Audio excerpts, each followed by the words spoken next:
দ্বিতীয় ওয়ানডে কলম্বোর রানা সিংহে প্রেমাদাসা স্টেডিয়ামে টস জিতেছে বাংলাদেশ এবং টস জিতে বাংলাদেশের ক্যাপ্টেন মেহেদী হাসান মিরাজ ব্যাটিংয়ের সিদ্ধান্তটাই নিয়েছেন। Right decision.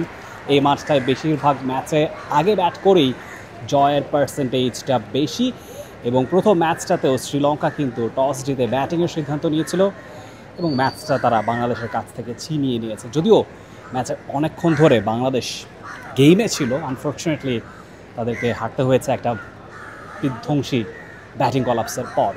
দুটো পরিবর্তন এসেছে বাংলাদেশের একাদশে। তাসকিন আহমেদ, যিনি আগের ম্যাচে 4টা উইকেট পেয়েছেন এবং কাজের কাজটা তিনি করেছিলেন, তার পরিবর্তে হাসান মাহমুদকে ইনক্লুড করা হয়েছে। অন্যদিকে আরেকটা চেঞ্জ, লিটন দাস, যিনি অনেকদিন ধরেই ওডিআই ফরম্যাটটায় খাচ্ছেন, তার জায়গায় মিডল অর্ডারে শামীম পাটোয়ারিকে ইনক্লুড করা হয়েছে। যুক্তরাষ্ট্রের 1 নম্বর জিম চেইন গোল্ডস জিম এখন আবারও বাংলাদেশে। বসুন্ধরা আবাসিক এলাকা ও বসুন্ধরা সিটি শপিং মলে। শ্রীলঙ্কার কথা বলতে গেলে মিলান রত্নানায়কে তাকে ড্রপ করা হয়েছে, দুশমন শামিরাকে ইনক্লুড করা হয়েছে। যেই ব্যাপারটা আলোচনার, যে তাসকিন আহমেদ আগের ম্যাচে 4টা উইকেট পাওয়ার পরেও কেন তাকে বাদ দেওয়া হলো, এই প্রশ্নটা ঘুরে ফিরে আসছে। আসলে তাসকিন আহমেদ সদ্যই ইনজুরি থেকে উঠেছেন, এখনও পুরোপুরি আসলে 100% ফিট বলবার সুযোগ নেই। হ্যাঁ, ফার্স্ট ম্যাচটাই তাকে ফিট মনে হয়েছে, ফিট না হলে 4টা উইকেট তিনি পেলেন কী করে।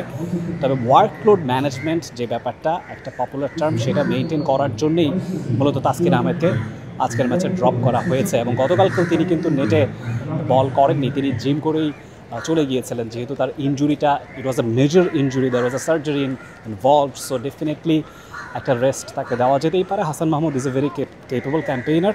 23টা ম্যাচে তিনি অলরেডি 31টা উইকেট পেয়েছেন, 3টা ফর্ম্যাটেই বাংলাদেশের হয়ে খেলে থাকেন এবং টেস্টেও শ্রীলঙ্কার বিপক্ষে গলে 3টা উইকেট তিনি পেয়েছিলেন। ডেফিনেটলি তার ইনক্লুশন খুব একটা যে ভোগাবে সেটা নয়, তবে হ্যাঁ, সোশ্যাল মিডিয়াতে এটা ঘুরপাক খেতে পারে যে তাসকিন আহমেদ কেন সেখানে থাকবেন না, হি ডিজার্ভস দ্য চান্স। আগের দিন তিনি যেহেতু he was the best bowler in বাংলাদেশের টিম, তো ডেফিনেটলি এই ব্যাপারটা হয়তো বা তাসকিনের যারা ভক্ত আছেন তারা হয়তো বা খানিকটা কী বলবো, ডিস্যাটিসফাইড হতে পারেন।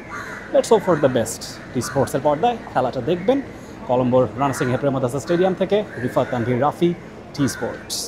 For more updates, subscribe to our YouTube channel and click on the bell icon. Follow us on Facebook and Instagram. Download T-Sports app to enjoy exciting games and highlights. Visit tsports.com.